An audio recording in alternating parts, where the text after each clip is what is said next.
রমজানে খুব প্রয়োজনীয় একটা জিনিস, যেটা আগে ভাগে তৈরি করে নিলাম। মাত্র 150 টাকা খরচ করেছি, তৈরি করলাম 1500 টাকার টমেটো সস।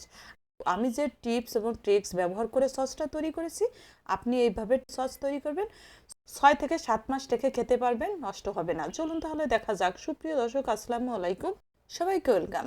এখানে আমি 5 কেজি টমেটো নিয়েছি। 5 কেজি টমেটো 120 টাকা নিয়েছি। টমেটোগুলো ভালো করে ধুয়ে পানি ঝরিয়ে দেখেন এই যে এইভাবে করে কেটে নিয়েছি। 1 পিস টমেটোকে 4 পিস করে নিয়েছি। মুখের কাছে সাদা অংশটা অবশ্যই ফেলে দিতে হবে। দিয়ে দিলাম আদা, রসুন, আর দিয়েছি 25 থেকে 30 গ্রাম দারচিনি, 20 থেকে 25টা লবঙ্গ, আর দিয়েছি মেজারমেন্ট কাপের 1 কাপ ভিনেগার।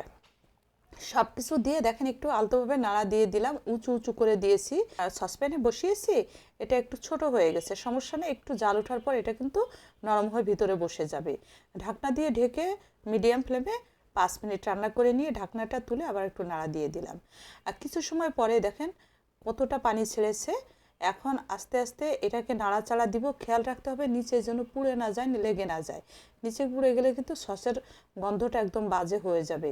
এবং ঘন ঘন নাড়তে হবে, নাড়তে নাড়তে দেখেন একদম ঘোটা ঘোটা হয়ে যাবে, এই যে যেরকম। আর পানিটা শুকিয়ে যখন এরকম ঘন হয়ে যাবে, গায়ে গায়ে চলে আসবে, চুলাটা অফ করে ঠান্ডা করে এখন যেটা করব, একটা স্ট্রেনার নিয়েছে যে স্টিলের, এইটাই করে আমি সসের জুসটা তৈরি করব, এটা চেলে নিব। আর যার জন্য প্রথমে আমি সসের ভিতর থেকে মশলাগুলো তুলে ফেলে দিয়েছি, অর্থাৎ দারচিনিগুলো। বাকিগুলো কিন্তু রয়ে গিয়েছে। হ্যাঁ, এখন ব্লেন্ডারে করে সবগুলো টমেটো দেখেন ব্লেন্ড করে নিয়েছি, একটা জুসের মতো তৈরি করে নিয়ে এখন স্ট্রেনারে করে ছেঁকে নিলাম। আপনারা আপনাদের পছন্দ অনুযায়ী যাতে মসৃণভাবে ছাঁকা হয়, কোনো দানা বা বিচি টিচি না থাকে, এভাবে করে ছেঁকে নেবেন।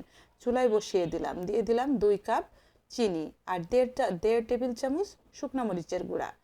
ভালো করে নাড়াচাড়া দিয়ে চুলাটা কিন্তু জ্বালিয়ে দিয়েছি। এখন রান্না করে নিয়েছি 2 মিনিটের মতন। এখন অ্যাড করে দিলাম 1 চা চামচ লবণ। আর আমি পরবর্তীতে আরও কিছু লবণ ব্যবহার করব, সেক্ষেত্রে বিট লবণটা ব্যবহার করব। হ্যাঁ, এখন রান্না করে নিব একদম টানা 8 থেকে 10 মিনিট। রান্না করতে করতে দেখবেন যে অনেকটা ঘন হয়ে আসছে। হ্যাঁ, এতটা তো দেখানো সম্ভব না, আপনি নিজে বুঝতে পারবেন যে হয়ে আসছে। টমেটো সসটা না তখন ভারী হয়ে যাবে। এখন কি করলাম, 2 টেবিল চামচ ভিনেগার, 1 চা চামচ উঁচু উঁচু করে কর্নফ্লাওয়ার নিয়ে এটাকে গুলিয়ে নিয়ে এই মিশ্রণটা অ্যাড করে দিলাম। এটা দিয়ে সাথে সাথে খুব ভালোভাবে নাড়া দিতে হবে। অ্যাড করে দিয়ে আরও 2 মিনিটের মতো ভালো করে নেড়েচেড়ে রান্না করে এখন অ্যাড করে দিলাম 1 চা চামচ বিট লবণ।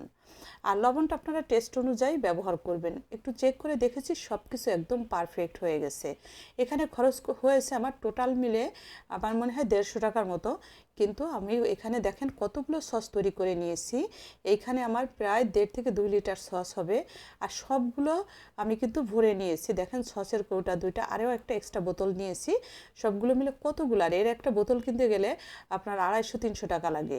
এখন আপনারা বুঝেন তাহলে যে কয় টাকা খরচ করে কতগুলো সস তৈরি করে নিলাম।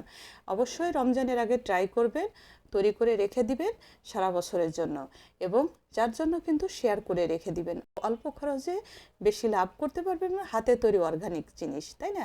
এর সাথে কোনো তুলনা হয় না। যার জন্য কিন্তু শেয়ার করে রেখে দিবেন। টাইমলাইনে কেমন হলো একটু কমেন্টস করে জানাবেন, আর একটা লাইক দিতে ভুলবেন না। সবাই ভালো থাকবেন, আমার পেজটা ফলো করে আমার সাথে থাকবেন। সবাইকে অসংখ্য ধন্যবাদ সাথে থেকে দেখার জন্য। আল্লাহ হাফেজ।